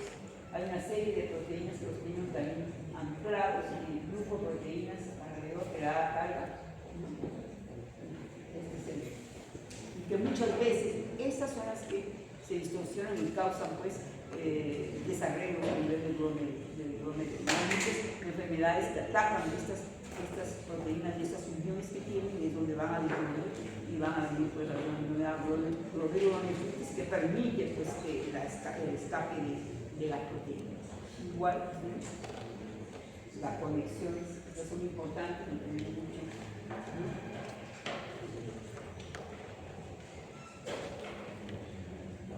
Los poros más pequeños decimos de la membrana basal, ¿no? Una sustancia atraviesa, se puede atravesar 700 ansos en el caso del endotelio, 55 ansos para el caso de membrana de la basal, y aproximadamente 100 alrededor de los espacios entre los poros para poder llegar a filtrarse.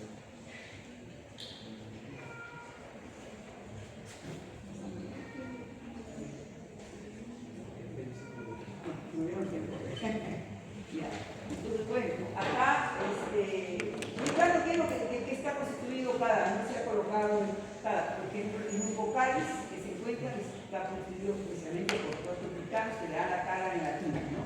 Hay también proteínas también que tienen carga negativa, y esta es el que le da la barrera selectiva a las cargas, que permite más bien pasar cargas positivas, ¿no? La membrana basal es el que tiene menos, o sea, los poros más pequeños, es un similar a gel, material 300 de grosor, son de tipo colágeno, más bien de aluminina, y es la membrana basal es la que le da la fuerza mecánica, o sea, a la los podocitos, que son las células de la cápsula de Bowman, son células epiteliales, contienen fundamentalmente ácidos grasos sulfatados y glucoconjugados, ¿no? Para uno de ellos.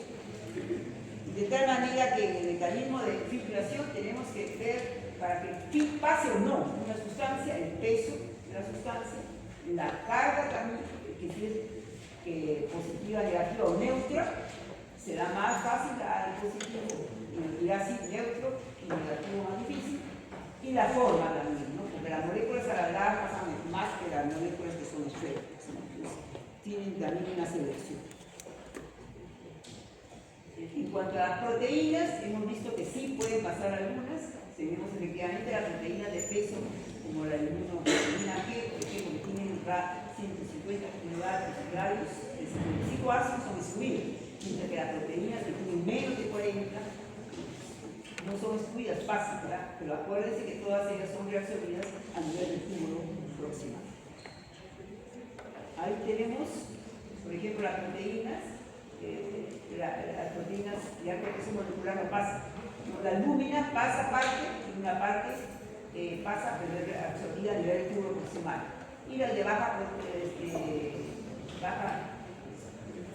peso molecular, las microproteínas, globulinas, pasan, todas ellas son absorbidas a normal del túbulo proximal. En cuanto a carga, efectivamente vemos que tiene influencia. Aquí tenemos el Dextran, se ha hecho experimento con esquetina, que es una sustancia que puede presentarse con carga positiva, neutra y negativa. Y vemos que lo que más fácilmente pasa es la carga positiva, luego la neutra y luego la negativa, que le pasa, que tiene menor facilidad para pasar.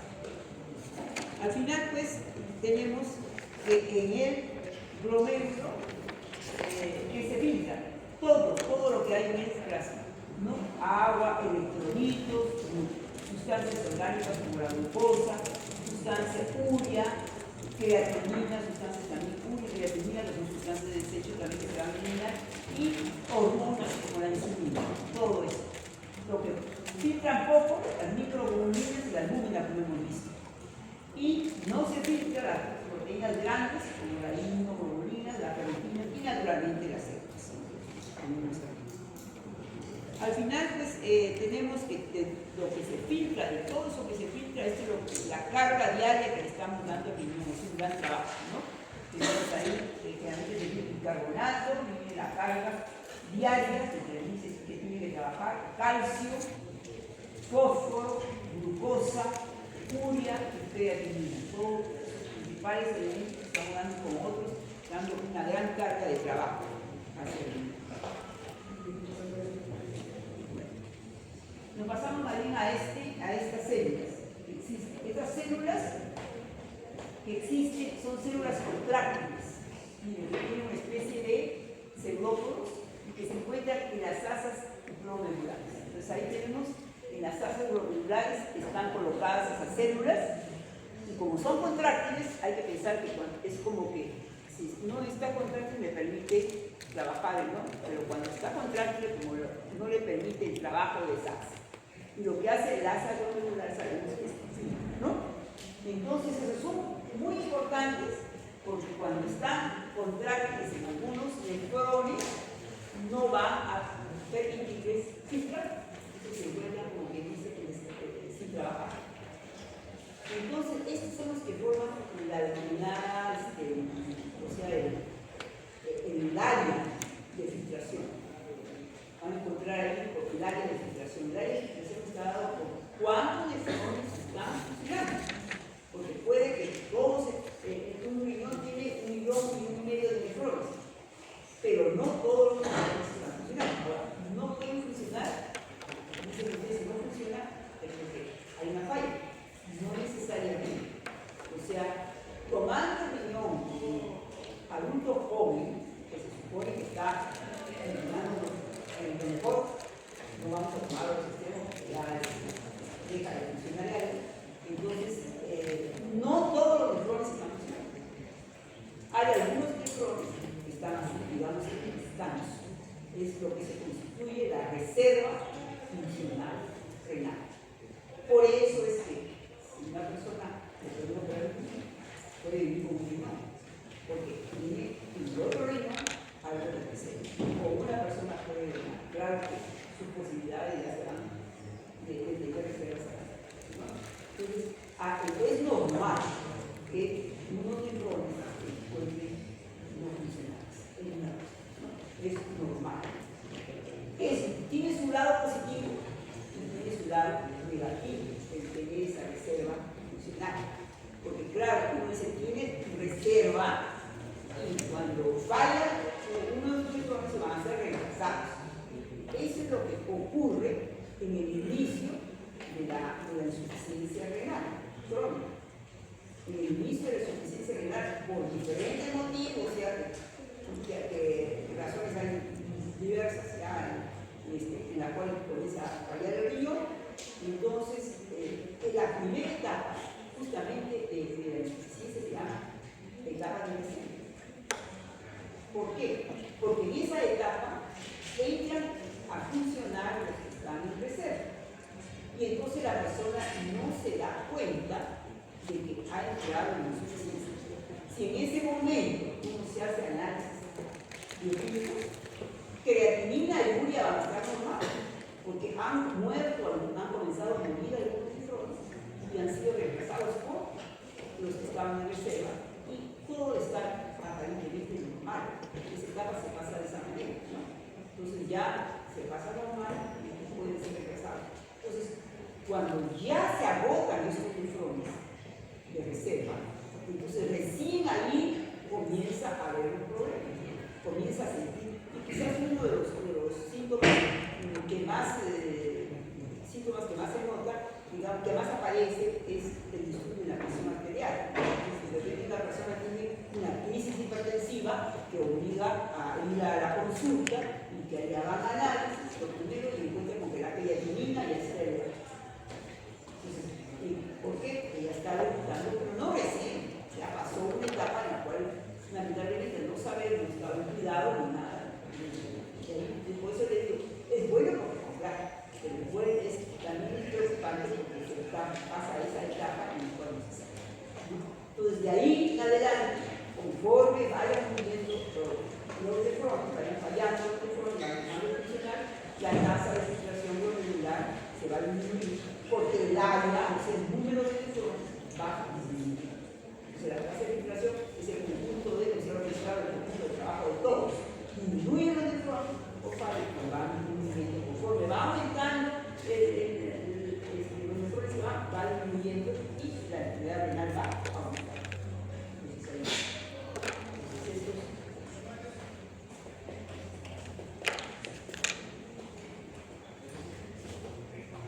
Entonces ahí tenemos el índice que lo resume lo que decimos. El índice o tasa de filtración glomerular. ¿De qué depende? Depende del KF. ¿Y qué es el KF? El KF nos da la superficie glomerular, es decir, cuántos nefrones están funcionando. ¿Ya? Y de la presión neta de filtración, ya sabemos que la presión neta de filtración depende de la presión de como circula la sangre, de la presión de la cápsula y menos la presión de las proteínas. Entonces eso está claro. Entonces, que haya una tasa de filtración normal depende pues, de cuántos nefrones están funcionando y si no hay una alteración pues, también de la presión, ¿no? Porque es un fenómeno de autorregulación que también puede en algún momento fallar, ¿no? Okay. Y aquí diferentes, es un resumen en el cual qué es lo que falla, ¿no? Por ejemplo, si el área, el número de nefrones es el que aumenta la superficie glomerular por la presión de células mesangrales, ¿no? ¿Ya? Y ese resultado es un aumento de la tasa de filtración. Si la presión arterial renal aumenta, el resultado es un aumento. Pero si disminuye por una dilatación aferente, aumenta la presión.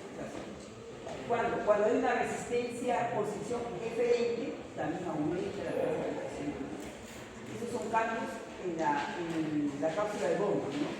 Si hay un aumento de la presión intratubular causado por obstrucción, hemos dicho, en el sistema urinario, trae como consecuencia una disminución. También en la concentración de las proteínas, ¿no? Un aumento de la presión oncótica en el plasma, entonces va a tener una disminución de la tasa de filtración. Es contrario, una presión negativa. Y una disminución del flujo total del plasma renal, entonces también va con consecuencia una disminución de la tasa de inflación. Casos en los cuales pueden haber sus cambios, y ya hemos hablado más o menos, y ponemos.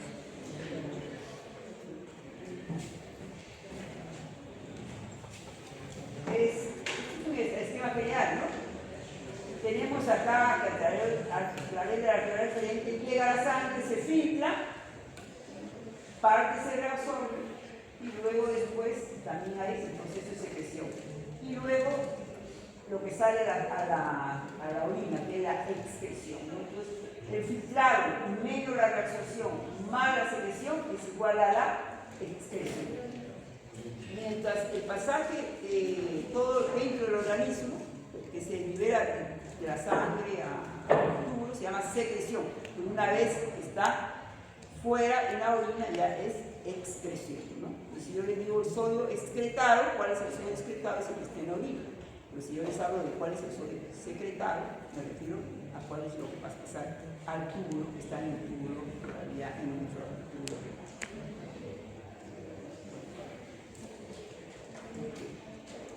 Eso sí, podría pasar sobre tengo tiempo, todavía bien. Bueno, ahí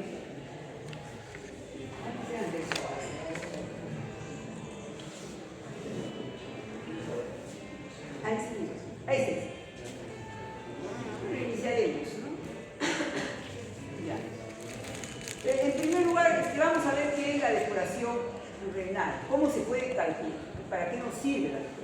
Hemos dicho, depuración, la depuración significa la limpieza que hace el riñón de todo el plasma, ¿no? De las sustancias que se encuentran en el plasma, que son nocivas, que deben eliminar a la orina o que están de más, ¿no? Bueno, la depuración se puede expresar como una fórmula. Vamos a ver la fórmula de la depuración renal. Y esta fórmula nos va a servir esos cálculos que tenemos para poder medir los diferentes aspectos que tiene la función renal.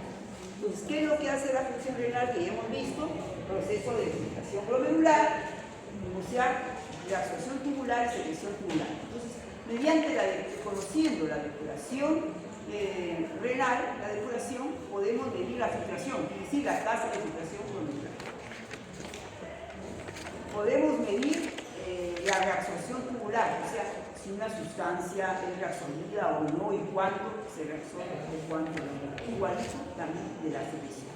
Entonces, es algo útil, sobre todo si uno quiere hacer estudios experimentales o estudios ya de campo. Para estudios clínicos, claro, sirve cuando ya está, digamos, cuando ya se sabe que la persona tiene, hay una falla renal y se le está haciendo, por ejemplo, un nuevo tratamiento o algo, que quiere saberse exactamente cómo está depurado, ¿no? Pero, mientras tanto, hay cosas, o sea, que nos pueden servir sin llegar a hacer ese examen por los niveles de creatinina o urea, ¿no? Que eso nos van a indicar más o menos porque relacionados cómo está la función de vida. Bueno. Entonces, ¿qué es la depuración de una sustancia?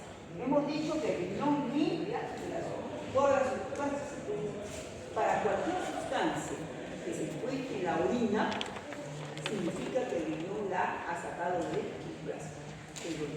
Entonces, todas las sustancias que estuvieron en la orina estuvieron en la se han sido limpiadas, han sido depuradas. Eso es lo que vamos a si hacemos un análisis de orina y encontramos esas sustancias, tuvo que estar limpias, ¿no? Cuando se hace análisis para el dopaje, de los futbolistas, de los atletas, todo, ¿no? Si encuentran en la orina, no es porque regresó así. Son indicios de todas las sustancias que tenemos. ¿Y qué significa encontrar? La depuración es un valor. Pensemos, la depuración es un valor. Por ejemplo, dice, ¿cuál es la depuración del sodio? Pues el sodio aproximadamente 1.5 mililitros por minuto.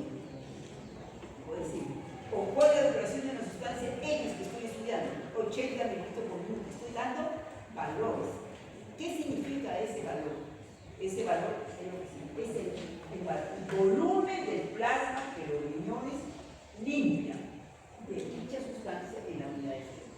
Si yo digo la duración de la sustancia X es 80 mililitros por minuto, quiere decir que el riñón ha limpiado de esa sustancia 80 mililitros de plasma y que lo ha hecho en un minuto, está limpiando. No es la sustancia, el valor de la depuración son los mililitros de plasma limpiados de esa sustancia. O sea, si yo digo la depuración de sodio es 1.5 mililitros por minuto, significa que el riñón limpia 1.5 mililitros de plasma por minuto de sodio. Es un poco, en realidad, no una depuración grande, porque todo sí que entonces hay nada. Eso es lo que es. Pensemos que ese número que va a dar el volumen del plasma del agua ha sido ya. ¿Cómo se encuentra ese valor? Aplicando esta fórmula que deriva del principio de la división. Es esa fórmula. ¿Ya? ¿Esa fórmula qué significa? T es depuración y X significa la sustancia que esté en estudio. Es igual a la concentración de esa sustancia 1. En algunos textos van a encontrar O de orina, es sustancia urinaria o de orina. U de X. Por el volumen urinario, si es que estamos hablando por minuto, va a ser por mililitros por minuto. A veces hay depuraciones que se hacen de día, sería el volumen de 24 horas, pero generalmente se expresa ahí minuto por minuto. Y X de P, la misma sustancia, pero en la sangre. Entonces, ¿cómo encontramos el valor de la depuración? Tendría que explicarse cómo es el principio de la deducción. Bueno, creo que ustedes lo conocen. Entonces, pero al explicar tenemos ¿no? Entonces, la depuración de la sustancia X es igual a la concentración de la sustancia en la orina por el volumen minuto sobre la concentración en el peso.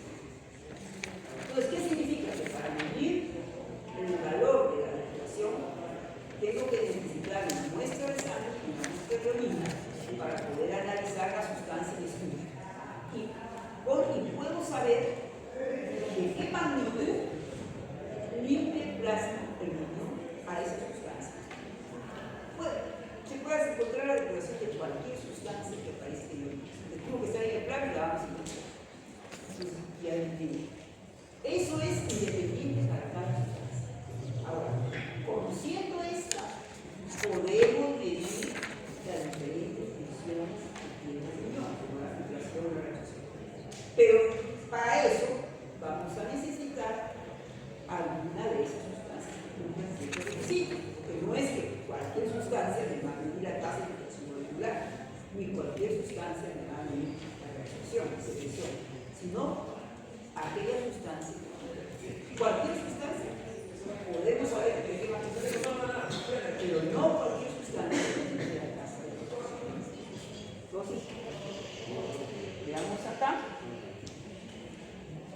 2 minutos. Mire los usos que nos va a servir conocer eso. Con esa fórmula podemos calcular la tasa de filtración glomerular, o sea, saber si el riñón está filtrando 125 mililitros o no, o más o menos. Podemos calcular el flujo plasmático renal. ¿Qué hemos dicho? Le llega generalmente 600 o 650. Podemos calcular si está llegando lo normal o cuánto le llega. Podemos calcular la fracción de filtración, es decir, podemos decir, bueno, llegó tanto y filtró tanto, entonces la fracción que ha filtrado esta. Acuérdense que yo le dije que de lo que llega el 20% se filtra y el 80% se pasa. ¿Cuál sería la fracción de filtración? 0.20. Está el 20%, ¿no? 0.2. ¿No? 0.2. Entonces, ese es lo que se supone.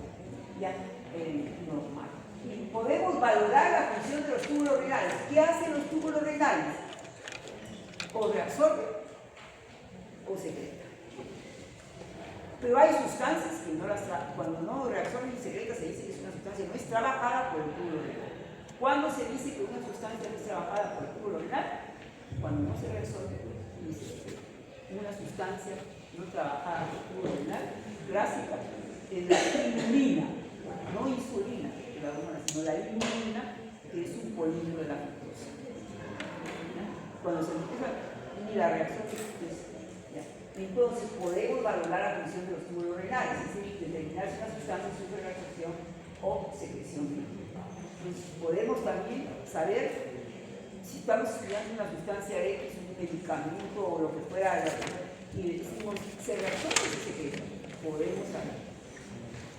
Podemos calcular la reacción o secreción, o sea, podemos saber cuánto de esa sustancia por minuto la reacción del túbulo o la secreta. Y podemos calcular la fracción también escritada de la sustancia, o sea, de lo que llevó, qué fracción se escribe. O sea, prácticamente podemos seguir en forma indirecta, aplicando esta fórmula y sabiendo qué sustancias se aplican en cada caso, ¿no? Poder evaluar la fracción de ¿no? Muy útil para personas, por ejemplo, que se quieran dedicarse, además de eso, a la investigación.